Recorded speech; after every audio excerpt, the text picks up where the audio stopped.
There's so much rhetoric about like, love yourself and like give yourself affirmations and buy yourself flowers. I'm like it's nice to have somebody buy you flowers and pay attention to you and like give you validation on social media. Like nobody should feel bad for wanting that. Just because it comes from a source that doesn't feel like exactly aligned with what you want forever and ever, amen, doesn't mean that it's like a rotten source.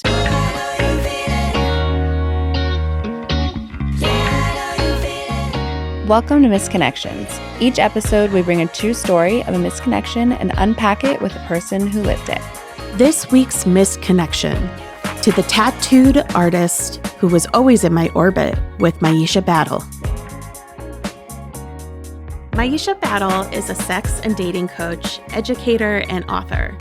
She is the host of KCRW's How's Your Sex Life podcast and writes the Real Love column for Time. She is the author of This Is Supposed to Be Fun, How to Find Joy in Hooking Up, Settling Down, and Everything in Between. She also writes a weekly newsletter called The Pleasure Dispatch, which explores modern relationships. Her new book, Sexual Pleasure for Dummies, is now available to pre-order. Welcome, Myisha. Thank you so much, Beth. We're so happy to have you. Happy to be back. Yes! I had just turned 30. I went to a party in Brooklyn with some colleagues, and you were there. Conventionally attractive, over 6 feet tall, muscles, tattoos, great style. I found out your name was Dylan Thomas, which you shared with the great Welsh poet. We spoke briefly at that first meeting, then, courtesy of our mutual friends, we stayed in each other's orbits, seeing each other at parties and having casual conversations. Things shifted for us at our friend's wedding on the Jersey Shore. I was in a cute dress, and you looked amazing in your suit. We started flirting, and eventually you told me you wanted to kiss me. I let you know that I wasn't going to kiss you out in the open, so throughout the celebration, you kept dragging me away so we could sneak kisses. Then, thanks to the atmosphere, or the alcohol, or the location, you took me down into the basement of the house, and we had sex. Though this was an absolute transgression, it was also very hot. The bride and groom joked about it for years after. Sex with you was amazing, and didn't end there. We spent the night together, and many nights after that. You were 25, and I was older, with enough experience to quickly pick up on your let's keep it casual vibe. I didn't expect to see or hear from you again, but thanks to our mutual friends, it was easy to stay casually connected. I would have dated you, but it ended up being more of a situationship. I continued seeing other people, and I'm sure you did too, and we continued to hook up for about 1.5 years. You liked when I made you French press in the morning, and being the little spoon. When I graduated from grad school and decided to move back to California, you told me that you had started catching feelings. So we maintained communication while I adjusted to the West Coast. And whenever I returned to New York, we'd make time for each other. Eventually, you started seeing someone, and I started to feel strange about reaching out to you. One time, you found out that I was in town and hadn't told you, and you seemed hurt. So I made sure to tell you from that point on, though you made things weird by not telling your girlfriend whenever you were coming to see me. On one visit, after I had ended a relationship after being cheated on, you told me that you had a long lineage of male family members who cheated on their partners. You confided in me that you were concerned that you might continue the cycle. Not with me, I made clear. But our relationship was emotionally intense. You would say you loved me, and I told you I'd be willing to have children with you if the day came when we were both single and ready to take that step. That day never came. As time passed, the only way we remained connected was through Instagram. You posted your paintings and would like my selfies.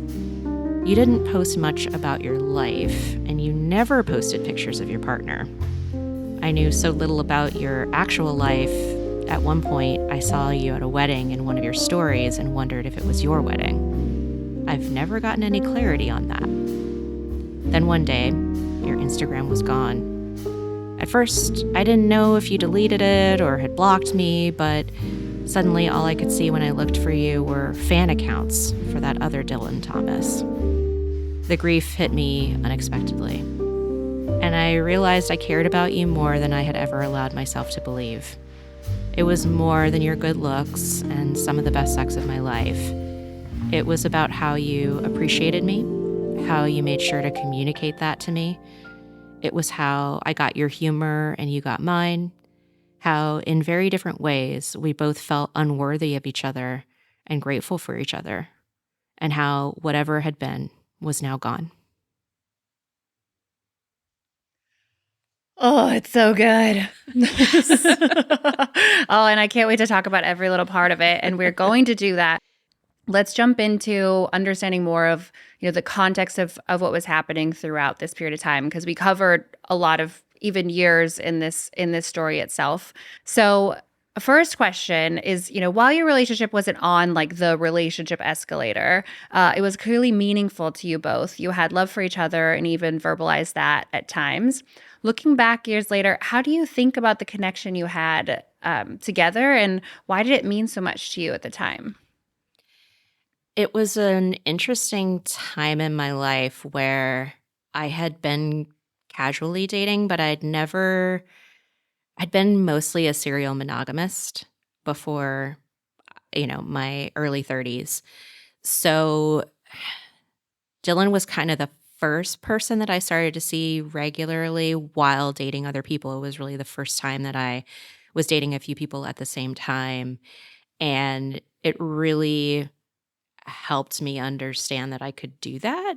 And to be fair, I did tell him that if he was open to dating exclusively, that I would do that. Okay. And he was very transparent and said that that wasn't something that he wanted. He had been, I guess, recently in a relationship, so he wasn't looking for anything long term when we first started hooking up. So it was a way for me to, first of all, like, receive that information from someone and not see it as a dead end. I was like, well, I still love having sex with you, so I'm not going to give that up. And we just kind of continued on from there. I think the fact, too, that he was embedded in this friend circle of mine made it so that he felt like a community member. Everybody knew him, so like everybody was kind of aware of what was happening. They also knew it was like casual. I mean, I made that very clear. Some people were very invested in the story. Like, are you and Dylan a thing? And I'm sure he was also fielding these questions, although we never really talked about it. So yeah, it was it was a comfortable situation, even though that conversation initially, when I expressed I wanted more, was difficult. I was so appreciative. And I told him, I was like, thank you for just being transparent, because he could have strung me along. He could have done any number of things in that situation other than say what was true for him. And I could have done any number of things. I could have left knowing that there wasn't going to be a relationship in it for me. But I was in this time of my life that I wanted to explore what it would be like to have different sexual relationships, different types of relationships going on simultaneously. So now I know I can do that. Yeah, honestly, so important to figure out for yourself. Yeah. And now that I work with clients, I know that it's not always for them, but like, I think sometimes we just have to try and see how we feel in those moments. And what's right for like one time of life may not be right for you forever, but it certainly had me reevaluate my relationship to monogamy and like, am I a monogamish person? Like I was able to sort of interrogate a lot of assumptions that I had about myself as a person in a relationship. That's fascinating. I think that's so great that you gave yourself that opportunity. Yeah, I was also in grad school and very busy. So I was like, well, what am I doing with a boyfriend? Like, I don't need that. Ain't nobody got time for that. Yes. You mentioned that the sex you had in this relationship was some of the best sex you'd ever had. there's a common understanding that the best sex person is not the best relationship person. Do you think that's true? Was it true in this context? I think in hindsight, yes. As much as I was absolutely dickmatized by this man and like could not think of anything better than to be in his life forever and like do all the things. Yeah. Because a boundary was drawn pretty early on, I did start to just appreciate that it wasn't just sex. I think like the age difference was just enough because I'm an elder millennial. He's more like solidly millennial. So hookup culture was like more in his dating life and history. So he was surprised by me like being hospitable to him, letting him stay over, letting The him French be press. Yeah. the French press coffee was just like, nobody does this. Like, I'm dating all these women in their 20s and like they want me to get the fuck out, But there was this tenderness to him. And I think that for me, it was like super intense, power dynamic driven sex where I was a bit subby and he was a bit dommy, although we didn't really define those things. But that was just like our natural rhythm.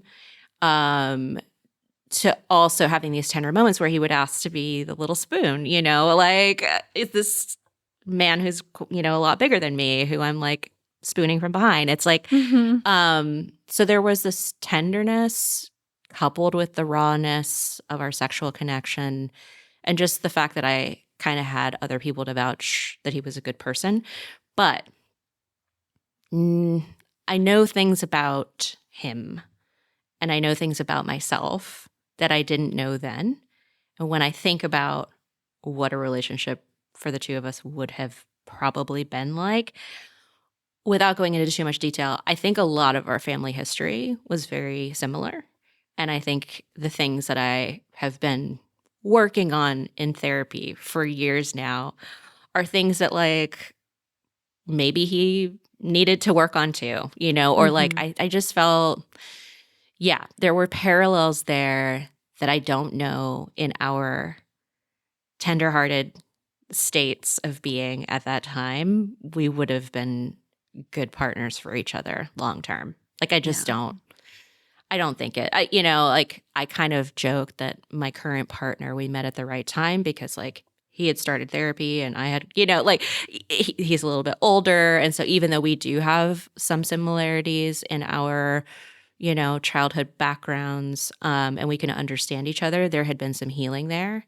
And I think some of the intensity of the sex that I had with Dylan was because of that unhealed trauma. Yeah. Sure. Like, I'm just going to name it. Yeah. I think that so much that like sometimes the like chemistry and like the total combustion in early relationships is kind of about like the way that your bullshit is attracted to each other and like the dynamic that you kind of naturally fall into based on kind of your own baggage. And there's some really exciting, fun stuff that can then exist in that space, but you don't get to move out of that space without growing out of it. And sometimes that doesn't stay aligned over time, which I do think kind of fits with that. Like the good sex is coming from some of that stuff, and that stuff probably shouldn't stick around forever. So either the relationship or the sex has to evolve and it becomes different. And there's different types of good sex, which we could talk about like forever. That there's just that kind of space of like the kaboom of it all sometimes is temporary because it's nonsense also at the same time. It's wild and crazy, and part of the reason that it can exist is because you don't know each other in that way.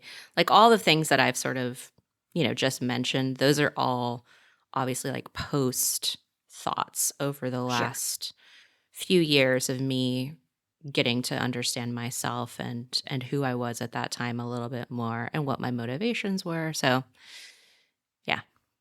I also think that tenderness can be so powerful and make things so much more intimate in those types of like situationships, because when you're experiencing like hookup culture it's not necessarily transactional, but there is this kind of, we are strangers and we're going to just be together for X amount of time. But when tenderness comes in, it is a little like breath of fresh air and kind of makes the experience all that more sweeter.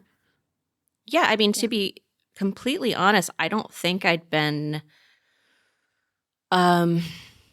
confronted by this style of masculinity before. I think there was something to him being younger. A lot of the guys that I had been dating were like a little bit older, so like Gen X or also like elder millennials, and they're not the most tender. I mean, I'm partnered with a Gen X, like. But he went to therapy. He went to therapy, but so much of what I realized that I wanted came out of that situationship. I respect it so much because it taught me what I had been missing in male partners, because I'd never seen that really growing up. And then all of a sudden there was this person who was providing that tenderness, providing this like mirror where he was just like, you're amazing, you're so accomplished, like the compliments just like flowed. It was amazing. And I'd never really, even though I'd been in like several long-term monogamous relationships, I'd never been on the receiving end of that.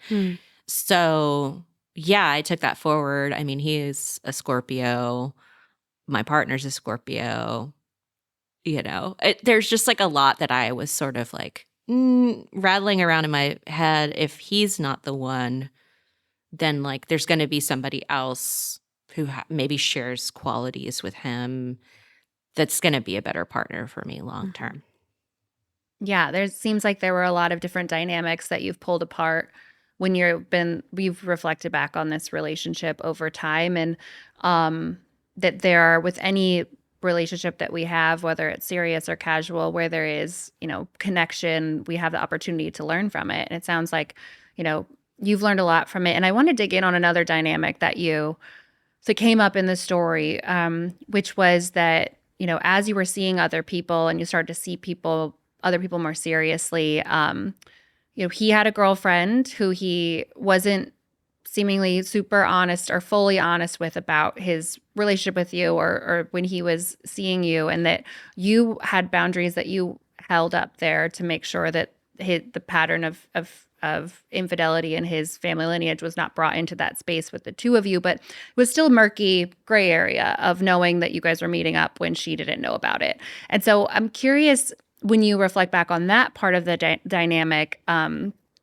does it impact the way you felt about this connections, or the connection you had, or the feelings you have about him as you look back? Yeah, for sure. I mean, I think I can look back at that time for myself and realize how confusing it was to get the same or similar attention from him, despite the fact that he was in a relationship. And I mean, the thing I know now is like, there's only so much you can trust a man who is not being honest with his partner. There's only so much you can trust a man who says kind of negative things about his partner. And he wasn't completely shit talking her, but he would tell me things that he was hesitant about, or, and I think intentionally or unintentionally, it left this door open for us. It left this crack whereby both of us could feel intimately connected in a way that, from my perspective, it never crossed a boundary per se, but it was an emotional boundary that I did kind of call him out on at one point. Because I was like, I think that we really, in the last time we saw each other and hung out, expressed a lot of deep feelings for each other. And I kind of just wanted validation. Like, did that happen? Like, am I remembering this correctly? Am I crazy? And then I could feel, first of all, because it was on text, like I could feel him sort of pulling back. And I mean, not not acknowledging that there were feelings there, but also not like I had left one of our later conversations feeling like, damn, this man's gonna like end things with this Wow. woman, and maybe there's a chance for us. And I didn't want to kid myself, because I mean, obviously, like, I was on that high of the intensity of the connection. And so I just wanted, like, did I read that right? Like, and it was basically like a no, you didn't interpret that correctly, or that's not going to happen. So, so then it was a sobering moment of like, yeah, maybe this person isn't somebody that I could trust, Yeah. because I knew how I felt and I knew what was happening. And I did, like, several instances tell him, like, you need to tell your girlfriend that you're hanging, like, we are friends. We do not have sex anymore. Like, you should be telling her where you're at, you know? So that's as much as a person can do in that situation, when you're doing the things that you think are okay for someone who you used to have a relationship with, who you don't anymore. I mean, things are messy, but they don't have to be as messy as I think he was sort of, again, intentionally or unintentionally making them. Yeah, maybe Sure. liked the mess a little bit. That's, yeah, maybe. Mhm. Yeah. I have to commend you, like, to be able to navigate that and then also still stay grounded in, like, your reality, rather than second guessing yourself in a way that says, oh, yeah, I am really misinterpreting him. Like, you didn't step away from your feelings in that, which can be difficult to do in the midst of a, intense connection, like you said. But, you know, that's, like I said, I commend you on that, because that means, Thanks. like, you knew yourself, or you were beginning to know yourself more in that situation. Here's what I was doing when I first started dating Dylan or seeing him. I was really trying to take men at what they said, like, just Mhm. complete face value. Like, Whoa. like, I was just like, this is what he said. Like, he doesn't want to date me. I'm going to proceed as if he doesn't want to date me. But also, like, this is great sex, so I'm going to continue on. And so there were things that I think from that point, like, from that perspective, it does allow you to have whatever feelings. It's like, my feelings are my feelings. It doesn't Yeah. change anything. But this is what this man is saying to me. And so that's why I asked for that clarification. He was very free, in my opinion, because I don't use love as a term very freely. He was very Mm. free with saying that he loved me. And I would tell friends about it, and they're like, because the first time he said it, I was just like, I just took it in and I couldn't respond because, number one, I didn't feel that way, or like I couldn't process what I was feeling through that lens of like, Mhm. I love this person. And then as I got to know him a little bit more, I was like, he's a man who says he loves his friends. He's a man who says he loves, like, he's a very, like, freely loving, and maybe that's the problem. I don't know. But I just took that in as like, there's something about our dynamic, about me, that he loves. And like, I would be a fool not to say that back, that I have Sure. love for this person. So like, there was one time when we were parting ways or whatever, and he's like, love you. And I was like, love you too. I think I maybe said it once or twice. Mhm. And it was not at a time when we were having sex anymore. It was like on one of our visits. And yeah, it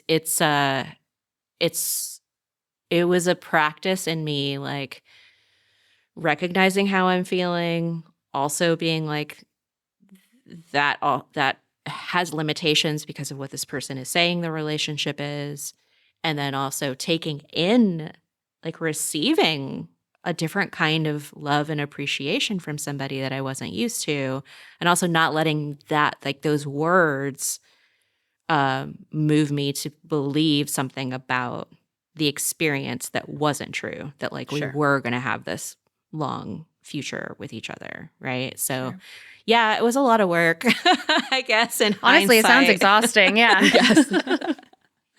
That's how you know the sex was really good. Yeah. Because it's like, Digmatized comes back again. I do think that with what you were saying of like choosing to take men at their word, like my first reaction was like, oh no.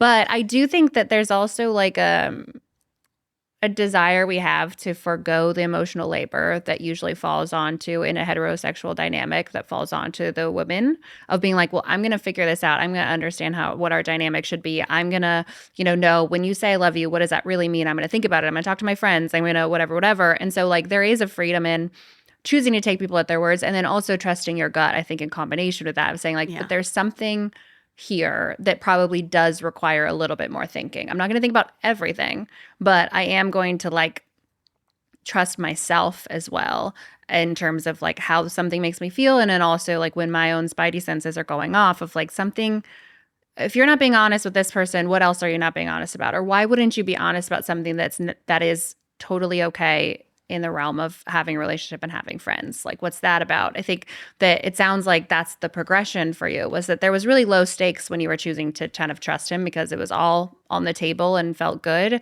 And then as it started to get trickier, you really had to trust yourself more and choose not to take him at his word. And that shift in the dynamic was where you started to see it more clearly in a way that realigned your experience of what felt good, even though that meant less of him in your life. Exactly. Yeah. And I think that is an important distinction, is that I was trying to take men at their word because I had a history of trying to change men.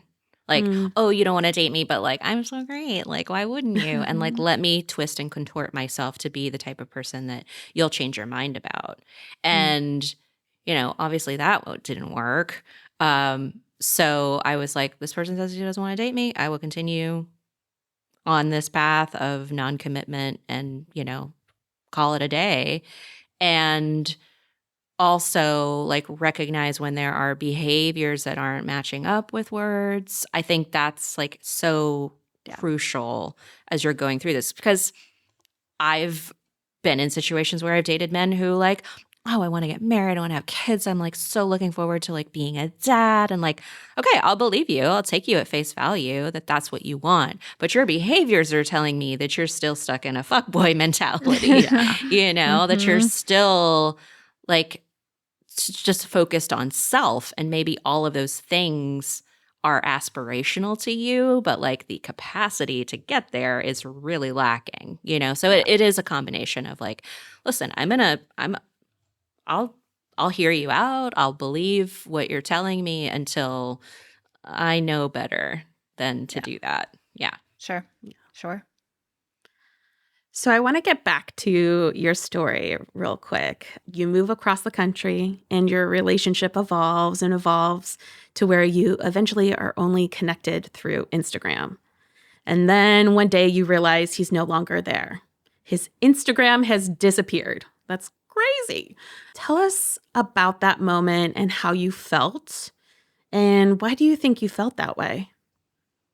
I honestly was so shocked at my own reaction that I needed to call for backup. I mean, I was in a bit of a tizzy, and that's not me, that's not my normal, I don't find myself getting, anxious or worried about people I slept with over a decade ago. You know what I mean? Like, it's just not that deep for me. And so I realized, right. I mean, how could you not realize that so much of this is tied up in feelings of being validated by a hot person, a person who like like obviously I want him there to encourage me and to like appreciate me. And so he's gone. So it's a little bit of like my supply is gone. My supply of that kind of validation. Because you weren't, sorry to interrupt, but you weren't, the relationship had evolved to where you weren't seeing each other in person when you would visit to New York, and you weren't texting or anything, but he was like watching and liking and being like, you look great, you're hot, whatever. I don't know what the version is. He was lurking and giving some positive feedback. So you were having a hot guy watching you who you had a history with, and that felt good. It was positive attention. Yeah, heart emojis in like on story posts of myself, nothing public facing. Well, Obviously. sometimes like just likes, but no like comments on Sure. photos of mine. But like the fire emojis and heart emojis would happen on like stories and stuff. So yes, I was getting that attention and validation, which any person Would wants. enjoy. Yeah. And so yeah, it did feel like, oh my God, like, and it was also a tie to a younger part of myself, this chapter of my life where things were very different for me, different city, different career, different goals or ideas of how my life would be. And so he kind of represented that time for me a bit. I feel like I had a pit in my stomach when it registered to me that he had left. And I mean, part of me was worried because, like, I mean, now people are leaving social media for any number of reasons and sometimes making, a grand proclamation. I'm leaving Instagram for mental health or whatever. But at that time, which was a few years ago or maybe last year, a couple years ago, yeah, there was nothing. Like, he's not a person who would post something like that, announcing that he's leaving. And so the swiftness of it when I noticed was just like a gut punch. And then I did contact a friend of mine. I was like, "Can I talk to you about something weird? Like, I'm fucked up over this. Like, I am seriously fucked up." And she was like, "Yeah, like, valid. Like, this person is gone who meant a lot to you." And she was the one who said, like, "You cared about him." And I was like, "Oh." So it wasn't just about the validation. I'll give myself a little bit of credit for that. Yeah. It was like, wow, I did fucking care about this person. And anytime somebody that I care about leaves me, in whatever form, whether that's, ghosting me or, deciding not to be my friend or all these things. There's so many ways for people to leave us these days, leaving Yeah. our text on red, like all that shit. So yeah, he left me. I felt that grief of like, this person has left me. And she just validated that seemed like a perfectly reasonable response, and that's why we're friends. She really helped me to contextualize that experience and not go so hard on myself for having feelings about this person. Yeah. Yeah. Love good friends like that. Yeah. Yeah. Yeah. She's coming to visit next week, so. Yeah, we got to keep them around, honestly. One of my friends calls it office hours. I'll say, "I need some office hours." I need to be able to bring you like the I love stupidest that. thing possible that's going on in my brain, that you are a safe person I could talk to about this, because it is making me feel things that I'm a little bit embarrassed by. But I do think that, like, however it's packaged, we have these experiences that come up, and we have a couple stories to share with you of people that shared with us. So we're going to do that next. Lovely.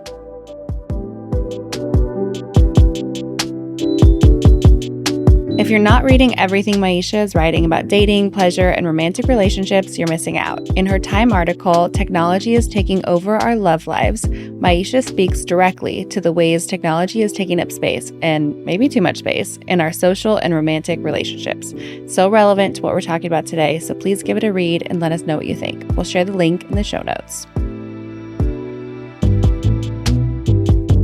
Okay, so whether we meet people on dating apps and share social media handles, or meet people in real life, then connect with them on our social media accounts, it's really normal these days to end up with people we've dated like lingering in our digital worlds, and kind of like relics of past connections that never quite go away. So we have two stories that relate to yours in in different ways, but kind of all in the same theme, from listeners have shared with us. So we're going to listen to them now and hear what you think. A few years ago, I was having a mediocre Hinge conversation with a genuinely cool, seemingly good guy who sadly just wasn't a fit for me. He was far too serious for a goofy girl like me. But regardless, we kept the conversation going for a while, going through the motions of following each other on Instagram, exchanging voice notes about our interests, as you do, I guess, without either of us making a move to take things further. Until one day he messaged me saying that he had started seeing someone he had met on Hinge exclusively and would love to stay connected as friends. I was genuinely happy for him and casually kept up with him on Instagram, exchanging a few random DMs, but mostly watching from afar as he posted pics of his dog and his neighborhood coffee shop on Instagram stories. A year after our conversation ended, he posted about his girlfriend, the girl he had started seeing. They'd been together for a year. He was in love. She changed his life. Seeing this, I was totally caught off guard by how gutted I felt seeing my former match finding love elsewhere. It didn't matter that we had never met or that I wasn't interested in him enough to try to meet him in the first place. It felt bad. It still doesn't make sense. Obviously a different version, not as much, history or actual in-person connection as you experienced in your story, but another experience of someone kind of being caught off guard by their relationship with someone else on an Instagram account. Would love to know what you think about this and how you relate and see this in your work with your clients. Yeah, this just highlights, when I was saying there's so many different ways for us to leave each other now, to be left. I'm imagining in kind of like old-timey times where someone's like, my cousin would love to receive a letter from you. And it's like somebody that you've never, like you would never physically meet. And then they maybe have like this letter writing back and forth, but it's obviously not as immediate as social media. And like when the letters stop, you just kind of assume that person died. Like, I don't know. But here you have this, this continuity of story where you're like, how dare you keep living your life after you didn't date me? You know what I mean? So it's those parasocial relationships I think we don't really examine them as much as we should, because obviously they serve a function, and they can serve this function of deepening intimacy or like maintaining a sense of intimacy with other people in lack of that original relationship. Or in my case, it's just like a continuation, this thread that just like keeps getting pulled from the origin of the original, relationship. It just keeps us tied, all of these digital modes of communication. And it makes me think a lot of about my clients who are kind of in these text-based or, social media-based relationships. I mean, we might as well just call them what they are. I think it's just the context that we live in now that these types of interactions are more common than not. And I mean, I don't know, this is going off on a tangent, but like it Please. does sort of highlight why people get into relationships with chatbots. People are turning to AI for emotional connection. It's like, relationships with other humans can be messy. But these other types of relationships are appealing because they can sort of scratch that itch of having a parasocial relationship with someone without the like friction and tension of things like this happening. Unless you're the guy whose AI girlfriend broke up with him because he wasn't a feminist. Did either of you see that? No. It's amazing. I'll try to find it and send it to you. Wild. Oh my God, please. Yes. Oh my God, that's amazing. It's not. That just broke my brain a little bit. Like, what? Yeah, we need to take a minute, which is actually kind of the perfect way to lead into the next story, which is very different but kind of silly and very fun. Love it. So I recently wrote a personal essay for Cosmo about my coming out story, and I shared it to my Instagram story, and a former pseudo hookup of mine responded. And at the end of his otherwise pretty wild response, he wrote in conclusion, and I quote, "I often read/listen to lesbian romance novels. This really fit right in. Well done." So, yeah, that was odd.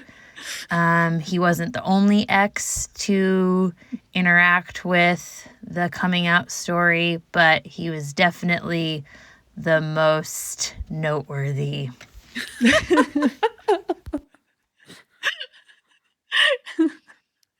I don't even know what to say.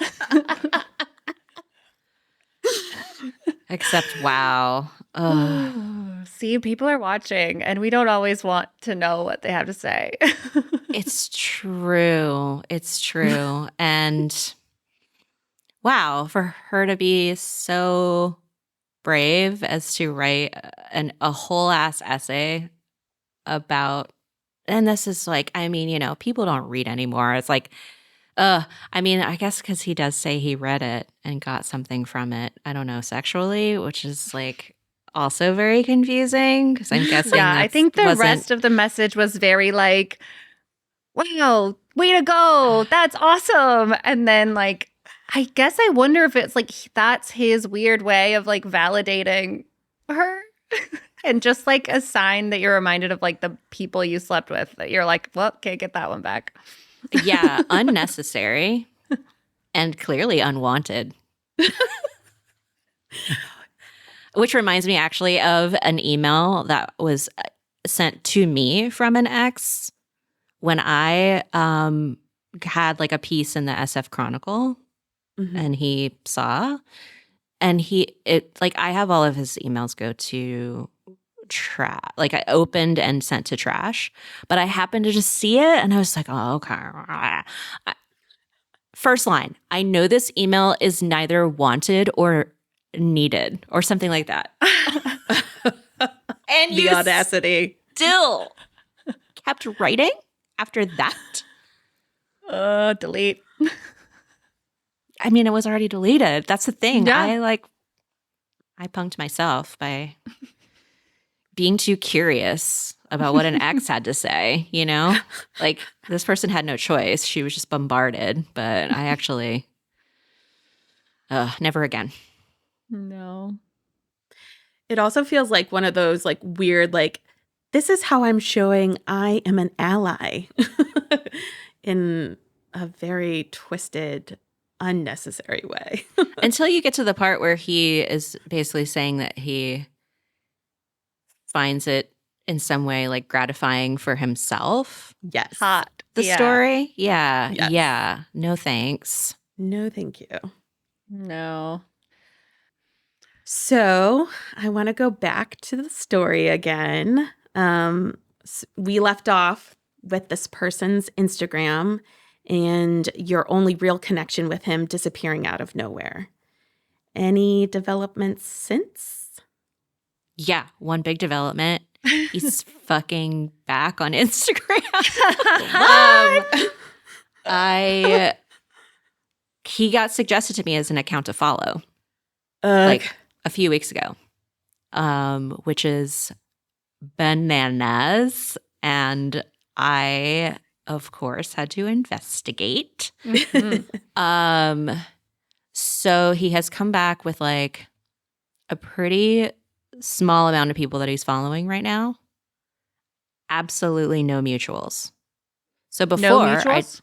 No, he's not following any of the mutuals that we had. Interesting. So I mentioned like we had a community in common. I still am in touch with those people, or like in touch. You know what I mean? Like we still follow each other on Instagram.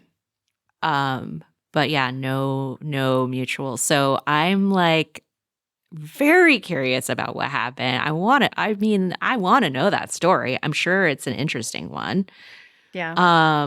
My mind goes to a million different places, obviously. He does still follow the woman who he was dating when we were friends and in each other's Yeah. lives still. So my guess is they're still in a relationship. I have no way of knowing that. She has a private account. And his public account is giving you the same amount of information as before. It's like not personal. Nothing. necessarily. And like 2 tagged photos of him, one of which is like a friend. One is friend related, one is work related. As far as the last time, the last time I checked. I've only checked once. Okay, I'm not No, not we going get in it. We there get it. for a deep dive every week. It is crazy how people get recommended to you. My ex-husband was recommended to me recently. And I was like, what? I was like, what? And we don't necessarily have that many. I mean, I'm sure we have people in common still, like people on the fringes, but like we don't have the same friend group or anything. And it's just like with this, like you don't have any mutuals that you're following. And so for him to get recommended to you was just so bizarre. And I'm assuming you didn't follow when you were recommended. No. Yeah. Like, no, that would have to come from him as Yeah. the lever. And if he's coming back and like carefully curating who he wants in his digital life now, like I'm not going to be like, follow, hi, like I'm not interested in that whatsoever. Wow. Yeah. I mean, Lizzie, you're being suggested your ex-husband. It reminds me of going on OkCupid back in the day, like after I'd had this really painful breakup with someone that I like worked with. So like our lives were like super intertwined. And so the separation was really difficult, even though it wasn't like a super long relationship. And I'm trying to start over. I've got the like courage to start dating again. And like he is presented as like a top match. Like we had like, it actually tells you a compatibility score. So it's like you are 86% like compatible with this person. And I was You're like, well, guess what? That's not 100%. And I know it's that. not 100%. And we're not fucking I learned together it. anymore. Oh my God. I know technology Weird. really can It's do a bizarre. number on us emotionally. I think we really underestimate. For like, real. This shit's crazy. Yeah. Yeah. So yeah, he's back on Instagram. My I don't know goodness. anything else about his life other than he seems to be in the same place, maybe with the same person, with kind of the same job. And I think that's great, like Yeah. yeah. Still likes to be the little spoon. Who knows? Yeah, Well, I'll never know. You know what? I'll send him a quick message. I'll ask him, hey, quick question. I just wanted to know if you still like to be the little spoon. He's like, who the hell are you? Okay. So looking back at all of this, we've approached reflecting on this in different ways, but is there any like advice you'd have given your 30-year-old self when it comes to navigating this relationship or anything that you would have changed about it? No, because actually, as I'm thinking about it, there were a lot of people who gave me a lot of advice during this time, including my friend who gave me advice afterwards and just fully understood how emotionally impactful this all was. So, I think I did the right thing of talking to people in my life about how I was feeling, some of the emotional conflicts that I was having, some of the deep yearning that I was struggling with. I'm not saying that I have like just because I made the decision based on his desire to not have a relationship, I made the decision to like proceed. It's not like I didn't like have a desire to be with this person, right? And so like I was navigating all these things and had people that I was bouncing things off of. And people were telling me to get out, and people were telling me, no one really said this is bad. I think they were confused and hesitant about what the emotional entanglement that seemed to be happening simultaneously with like, you're just hooking up. And I think that I needed to experience that. In fact, like that relationship is the inspiration for a piece I wrote for Time, which went kind of viral. They gave it the title of Situationships Are Great. And I don't unequivocally agree with that statement, but it did give me this deep appreciation for ambiguous relationships, things that are not defined but still meaningful, things that can't be labeled but are like this anchor sometimes for our romantic lives and can give us so much information about ourselves. And I was able to write that piece because I had this experience. And I got, some people being like, this woman's terrible for advocating for situationships, when in actuality, I think if we were able to fully acknowledge what these different types of relationships can do for us, maybe they're not exactly right, but they're not exactly wrong either. Sure. Yeah.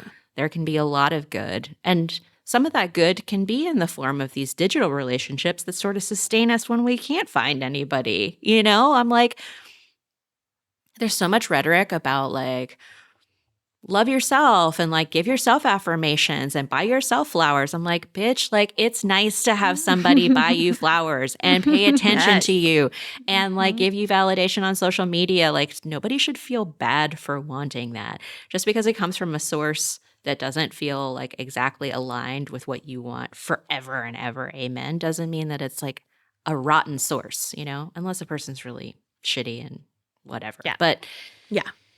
even still, it's online. It's contained, like Until your chatbot girlfriend breaks up with you. And then because you're and not then a you got to feminist. deal with that. you got to deal with that. Or maybe just be a feminist. Get in line, guys. Yeah. No, and that's actually, how we met you originally was through that article on Time, and we'll make sure to link that and also link the episode, the conversation we got to have with you about situationships, because that was really great, really enlightening, and I think really relevant to what we were talking about today. Obviously, very, very full circle. Yeah. This is the capital T, capital S, the situationship for me that inspired that piece for sure. Amazing. Myisha, thank you so much for joining us today. We just appreciate you. Thank you for having me and allowing me to talk about one of my favorite subjects, which is living in the gray. Like most of life takes place there. So it's good to get a comfort with an awareness of, these messier aspects of relationships, which again are not all bad just because they're not the right thing. Yep. Absolutely. If you're interested in learning more about Myisha and her coaching services, go to myishabattle.com. Her new book, Sexual Pleasure for Dummies, is available for pre-order on barnesandnoble.com. This is supposed to be fun, how to find joy in hooking up, settling down, and everything in between is also available now wherever you like to buy books. And if you want to follow Myisha, be sure to follow her on Instagram and X at Myisha Battle. Yes. And stay tuned for updates on this story. We will be waiting. I will let you know the second I get that follow request. Absolutely. Please.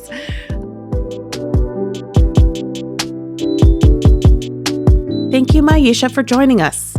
Special thanks to our two anonymous daters who shared their own unique dating experiences.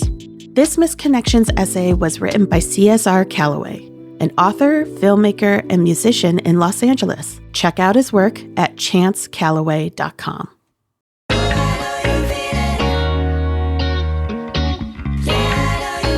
This is Misconnections. Thanks for listening. I'm Elizabeth Wyndham. And I'm Elizabeth Villa. Special thanks to this week's guest, Myisha Battle. Misconnections is co-hosted, produced, and edited by us, the Elizabeths. Elizabeth Villa with special thanks, and Elizabeth Wyndham with Windhaven Productions. Our theme music is Feeling by Danielle Musto. Be sure to check out our Substack at misconnectionspod.substack.com. And please follow, rate, and review on Apple Podcasts, Spotify, and YouTube.